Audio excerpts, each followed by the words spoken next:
ಪ್ರೀತಿಯ ವಿದ್ಯಾರ್ಥಿಗಳೇ, ಕಳೆದ ತರಗತಿಯಲ್ಲಿ ಭಾಮಿನಿ ಷಟ್ಪದಿ, ಕಂದಪದ್ಯ, ಖ್ಯಾತ ಕರ್ನಾಟಕ ವೃತ್ತಗಳನ್ನ ಮಾಡಿದ್ದೆ. ಈಗಿನ ತರಗತಿಯಲ್ಲಿ ವಾರ್ಧಕ ಷಟ್ಪದಿಯ ಬಗ್ಗೆ ಮಾತಾಡ್ತಾ ಹೋಗ್ತೀನಿ. ನೋಡಿ ಮಕ್ಕಳ, ಇದು ಸಹ 3 ಸಾಲಿನ ಪದ್ಯವಾಗಿರುತ್ತೆ. 6 ಸಾಲ ಕೊಡ್ತಾರೆ, ಬಟ್ ಅದನ್ನ ಪರೀಕ್ಷೆಗೆ ಬಂದು ಕೇವಲ 3 ಸಾಲು ಮಾತ್ರ.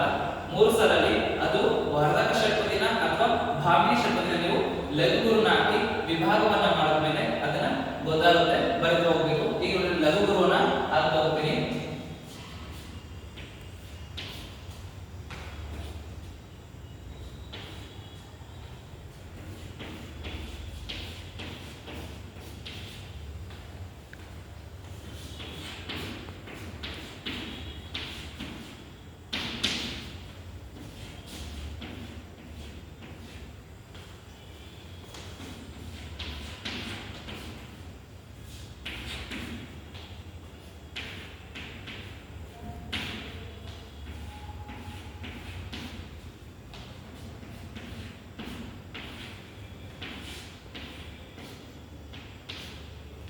ಕೊನೆಯ ಅಕ್ಷರ ಅದು ಲಘು ಆಗಿರಲಿ ಗುರು ಆಗಿರಲಿ ಗುರುನೇ ಹಾಕಬೇಕು.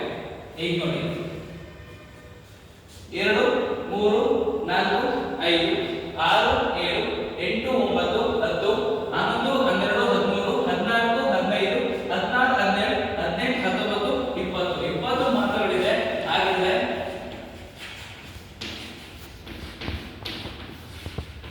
ಇದು ಡೌಟೇ ಬೇಡ, ವಾರ್ಧಕ ಷಟ್ಪದಿಗೆ ಉದಾಹರಣೆ ಆಗಿದೆ. ಈಗ ವಿಭಾಗವನ್ನ ಮಾಡ್ತೀನಿ. ಭಾಮಿನಿ ಷಟ್ಪದಿಯಲ್ಲಿ 3 4 3 4 ವಿಭಾಗವನ್ನ ಮಾಡ್ತೀರಾ. ವಾರ್ಧಕ ಷಟ್ಪದಿಯಲ್ಲಿ 5 ಮಾತ್ರೆಗಳಿಗೆ ವಿಭಾಗವನ್ನ ಮಾಡ್ತಾ ಹೋಗಬೇಕು. ನೋಡಿ, 2 3 4 5 2 2 1 5 1 2 3 4 5 2 2 4 1 5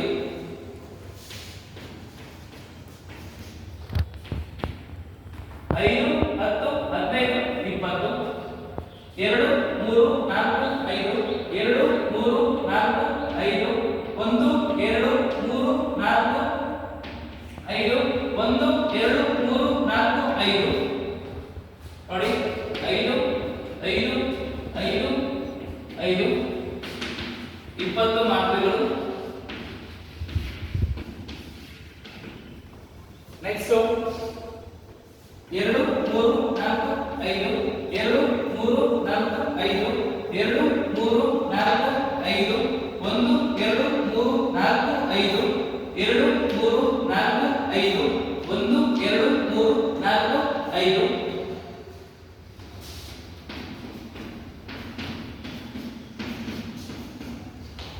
5 10 15 20 25 30 ಮಾತ್ರೆಗಳಿದೆ. ಪ್ಲಸ್ ಇದೊಂದು, ಇದನ್ನು ಬರೆದು ನಂತರ ಇದು ವಾರ್ಧಕ ಷಟ್ಪದಿಗೆ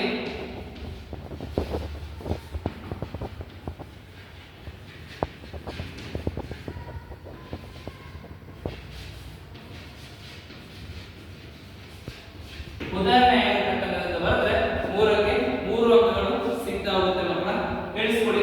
ಏನಾದರೂ ಕೌರವೇಂದ್ರನ ಕೊಂಬೆ ಮೀನು ಈ ಒಂದು ಪದ್ಯ ಭಾಗದಲ್ಲಿ ಯಾವುದೇ ಛಂದಸ್ ಬರಲಿಕ್ಕೆ ಪದ್ಯವನ್ನ ಕೊಟ್ಟರೆ ಡೌಟೇ ಬೇಡ, ಅದು ಭಾಮಿನಿ ಷಟ್ಪದಿಗೆ ಉದಾಹರಣೆ ಆಗಿರುತ್ತೆ. ವೀರರವ ಪದ್ಯ ಭಾಗದಿಂದ ಯಾವುದೇ ಸಾಲನ್ನ ಕೊಡಲಿ ಡೌಟೇ ಬೇಡ, ಅದು ವಾರ್ಧಕ ಷಟ್ಪದಿಗೆ ಉದಾಹರಣೆ ಆಗಿರುತ್ತೆ ಅಂತ ಹೇಳ್ತಾ ಈ ನನ್ನ ವಿಡಿಯೋನ ಮುಗಿಸ್ತೀನಿ.